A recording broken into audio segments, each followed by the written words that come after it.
में विधानसभा स्तर में बहुजन समाज पार्टी की क्या कुछ रुख रहने वाला है, इसी पर ज्यादा जानकारी के लिए हमारे संवाददाता अनूप चौधरी ने बीएसपी विधायक उमा शंकर सिंह से खास बातचीत की। ऐसे में उमा शंकर सिंह का कहना है कि हमारी संख्या बल भले ही कम है, लेकिन जब जनहित से जुड़े मुद्दे सदन में उठाएंगे तो उनकी आवाज को संख्या बल भी नहीं दबा पाएगा। बहुजन समाज पार्टी के नेता और विधानमंडल दल के नेता उमा शंकर सिंह जी हमारे साथ मौजूद हैं। एकमात्र एक विधायक हैं बहुजन समाजवादी पार्टी। हम उनसे बात करेंगे कि 23 तारीख को जो सत्र की शुरुआत हो रही है कि वो मुद्दों को कैसे वो उठाएंगे।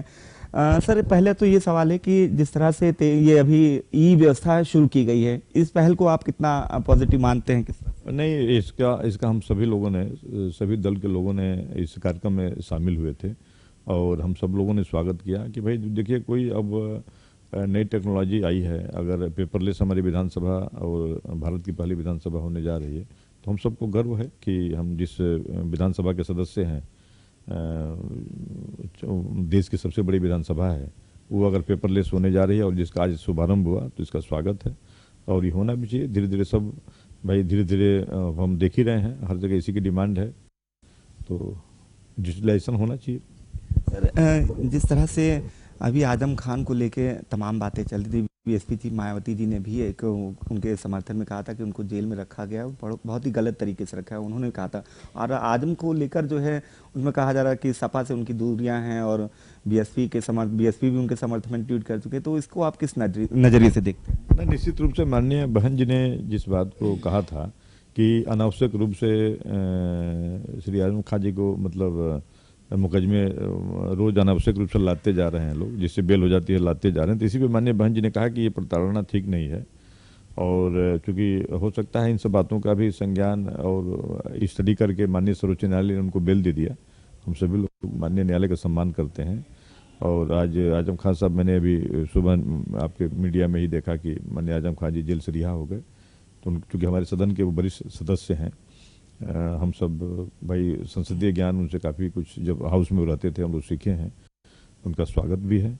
तो मैं चाहूँगा कि सरकार को किसी को भी अनावश्यक रूप से प्रताड़ित नहीं करना चाहिए।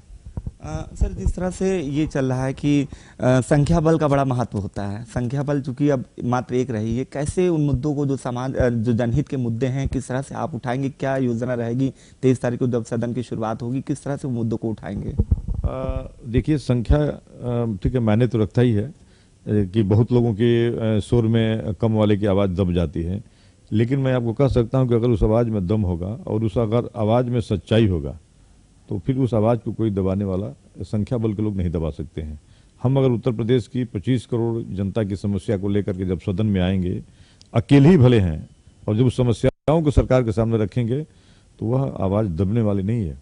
और चूँकि वह आवाज़ पूरी तरह से जनता के हितों के लिए, जनहित में सरकार जिन कामों पर ध्यान नहीं देगी, उन कामों को सरकार से कराने के लिए पूरी दमदारी के साथ, अकेले भले हों, लेकिन आप इंतजार करिए, विपक्ष के नाम पे बहुजन समाज पार्टी का इकलौता विधायक ही नजर आएगा आपको। आप उमा शंकर जी हैं जिनका साफ कहना है कि संख्या बल मायने तो रखती है, लेकिन आवाज उनकी जो जनहित से जुड़े मुद्दे हैं, संख्या बल भी उनकी आवाज को दबा नहीं सकती है। वो इंतजार है 23 तारीख का, जब वो जनहित के मुद्दे जब उठाएंगे तो संख्या बल भी उनकी आवाज को दबा नहीं पाएगी। कैमरामैन जुबेर के साथ अनूप चौधरी, जेके न्यूज।